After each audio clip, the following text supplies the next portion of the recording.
I think the first question, I just want to leave it to you. What do you think the number one priority for you coming into Seattle to address with the police force is? Well, it's hard to pick a number one. There are a lot of priorities, I think, for us, but obviously public safety is one, and that's a vast category that includes recruitment and retention of our officers, morale, crime prevention, making sure we have a crime prevention plan, community engagement, employee safety and wellness, and making sure that the things that we do are sustainable.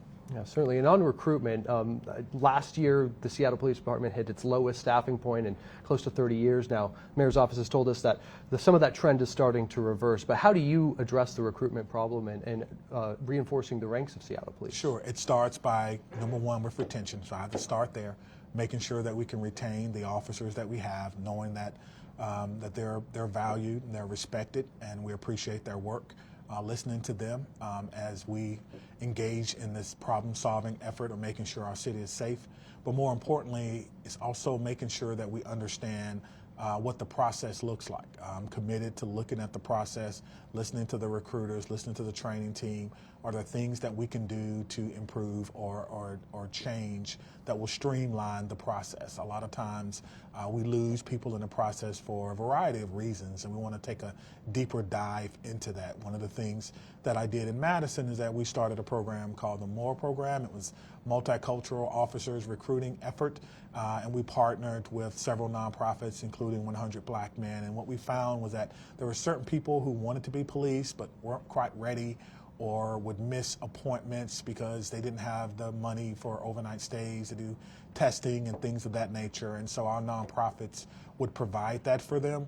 And even if they changed their mind, we held on to them, if you will. We kept them in the program, gave them opportunities to kind of be involved with our police department, and then many of them joined the academy the following year.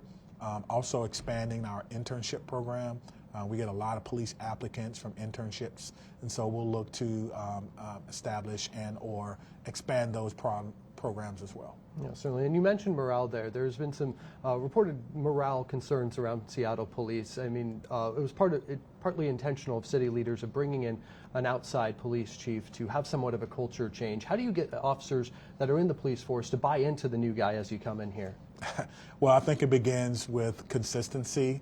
It begins with establishing trust. It begins with doing the things you say you're going to do. It begins with visibility, shaking one hand at a time, getting to know the department, getting to know the culture of the department, letting them know exactly where you stand and things that you think are important, whether you say it over and over and over again. Anyone who knows me knows that selfless public service is something that I say over and over and over again, and that's something that they knew about in Madison. That's just my way of saying in everything we do, we have to put others first. To me, that's the definition of a police officer.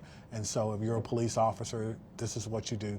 And so I just remind people of that all the time. Thank you for your selfless public service. They'll get tired of hearing me say that. Yeah, certainly. And I read as you were outgoing in Madison, you wanted to create a community where if they saw issues related to policing nationwide, that they didn't feel that that was something that was impacting or happening in their community. Seattle has been somewhat on the national spotlight for some of the public safety and policing issues we've had here. Mm-hmm. What is your plan to start addressing Seattle's image and reputation for a safe city? Yeah, I think that's number one. And so the image and reputation of your department is paramount. I think the department has a good image and reputation. I wouldn't come here if I thought it was not. I came here because the department does have a good image. They are about to get out of a consent decree. They've been doing a lot of great work. We're moving past some of the things that we saw in 2020. There's a lot of public support and support from the elected officials, and there's just a dedicated group of men and women that want to come to work every day. They want to know what's expected of them, and they will deliver. Yeah, certainly. There is still a little bit of dissonance that is between residents and police officers. I think an example, the Seattle Police had more police officers at the January 6 riots than any other police department, and Seattle obviously is a very liberal city. I bring that up to say, how do you bridge the gap between residents that feel like they have a police force that understands them and a police force that feels like the community supports them? How do you bridge that gap? Yeah, I mean, I think that's important because what you're talking about is the trust that's established between the department and the community. And we have to also recognize that there are some communities where the trust never existed anyway. And so we have to begin to build that by putting ourselves in proximity with them. You cannot solve any problem, I don't think, from a distance. And so my job is to create opportunities so police officers can be in communities and show the community who we are without having to be there simply for a call of service. And I know that's difficult sometimes because there's sometimes within the city where people are calling 911 and we're busy and things of that nature. But I will make it a priority to ensure that officers at least have the opportunity to get into communities. And we're invited, we'll come in, introduce ourselves, let everybody know who we are and what we want to do. Yeah, certainly. I want to dive more into that because I'm sure you're still getting a little bit of the lay of the land and neighborhoods around Seattle. But the Chinese International District has been one that has told us they felt a little behind or left behind by the city, by the police force, that they don't feel like they have been paid as much attention to as other areas of the city. What would be your strategy to going into a community like that to rebuild that trust? Well, it's about equity. It's about how much attention, because the idea of certainly being a commander or a leader or a police chief is that you have to prescribe the right amount of enforcement. Too much interaction, people feel that they are perhaps being over-policed, and we don't want that. Too little, it looks like you're ignoring people, and so we make sure we don't want to do that. Yeah, and I think kind of plays into a quote that I read from you that you believe that people have the right to participate in their own public safety. What do you mean by that? What I mean by that is when you are transparent with people, and I always say that the media is a very important part of our community. That's what I'm talking about.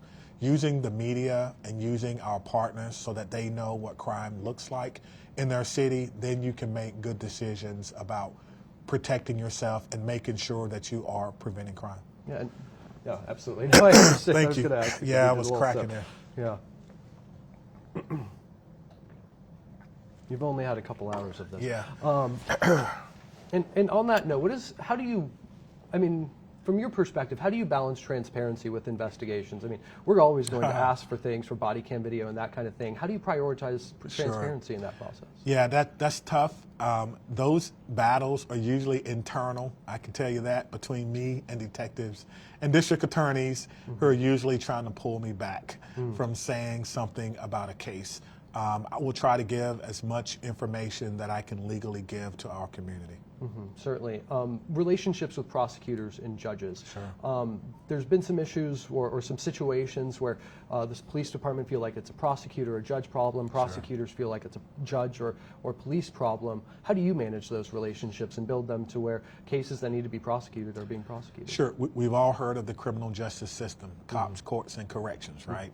Herbert Packer, a researcher, described it as the criminal justice non-system, where people actually do their own thing. I don't know if he's right about that, but I certainly hope not. I certainly hope that when we sit down and I get an opportunity to meet the other leaders of the criminal justice system, then we can create a program where we can work together and that everyone knows exactly what we need to do to keep people safe. You've often heard of revolving doors and things of that nature around crime and criminality, but they have a job to do as well. And they have a list of rules and regulations and procedures that they have to do as well, and so do we.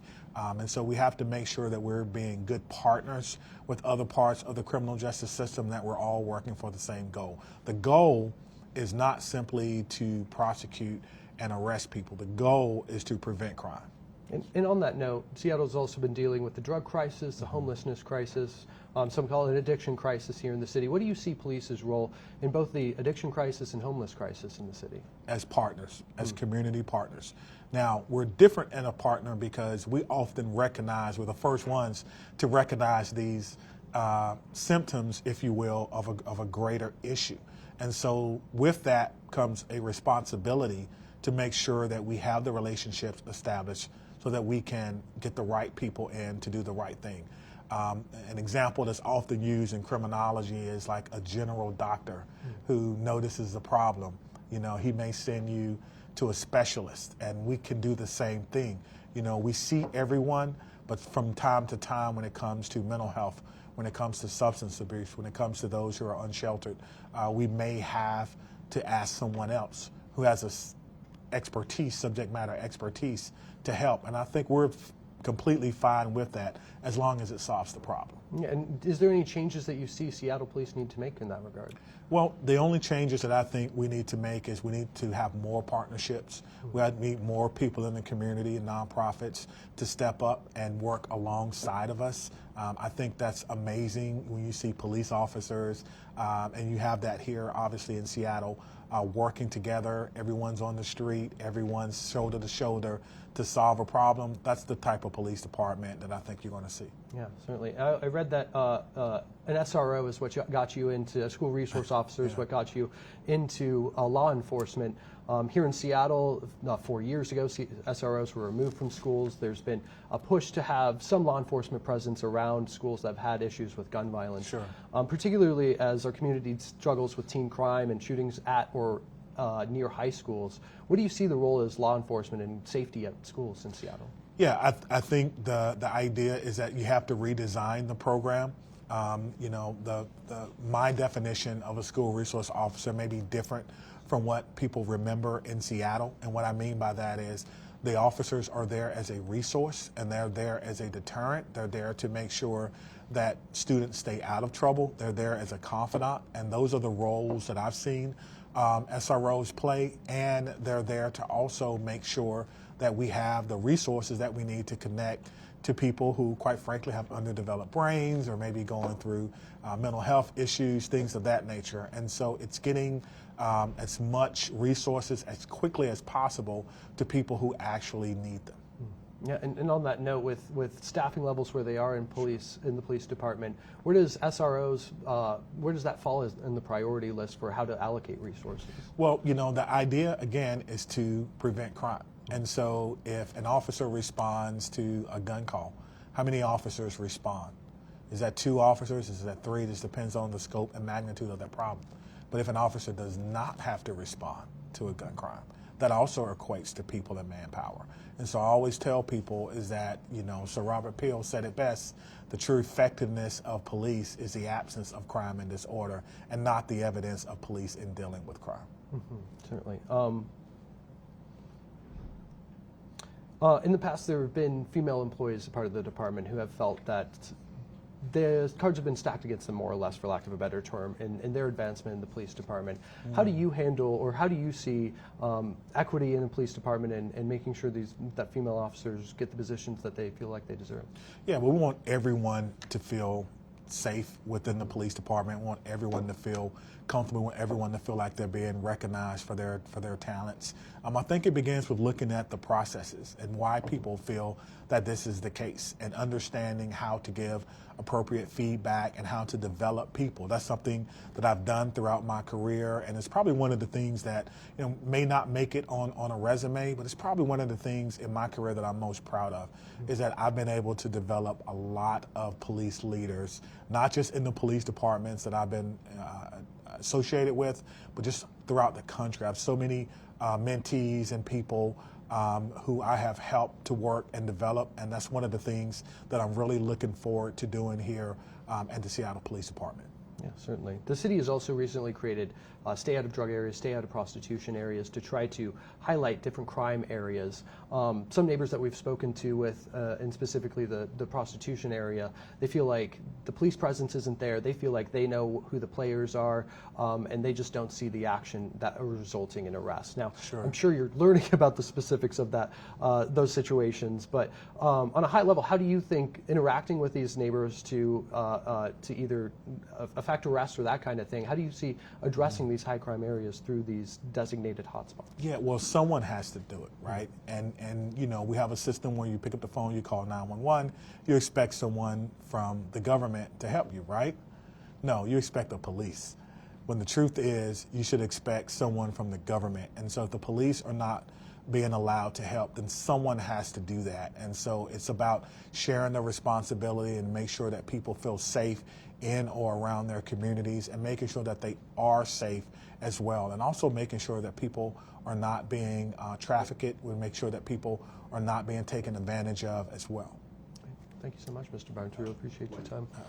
20 seconds here. Yeah. Oh, cutaways. Yeah. Why did you choose Seattle? What attracted you about the city? You know, just conversations with people who were intimately involved with the city and people who, quite frankly, had a lot of love and care for the police department as well as for the city. And then the city itself. I mean, it's vibrant. There's a lot of industry here. I think, you know, my kids could thrive here. And I want it to be a place where I would feel welcome. And I think I do feel welcome. I have been felt very welcome. And just, you know, overall, just an opportunity to hopefully end my career like on a really, really high note with a really, really great police department doing some really great work. Well, we look forward. It's about the work, really, it really is. Yeah, well, that's good Yeah. to hear. I'm glad to. I'm somewhat new to Seattle too, so I felt quite welcomed myself. So Yeah. I'm sure that lies in your future as well. Yeah, and everyone I talked to who found out that I was coming here had a story about Seattle. It was like, oh, I used to live there, or I was stationed there. Okay. I mean, just so many people in Madison that are from Seattle. It just blew me away, Yeah. and everyone spoke about it in high regard, from the food to the people to the ward, like everything. And so I'm looking forward to getting to know the community and doing some really good work. Yeah, certainly. Well, we thank you for your time today. All right, We look thank forward you. to working with you in the future as well.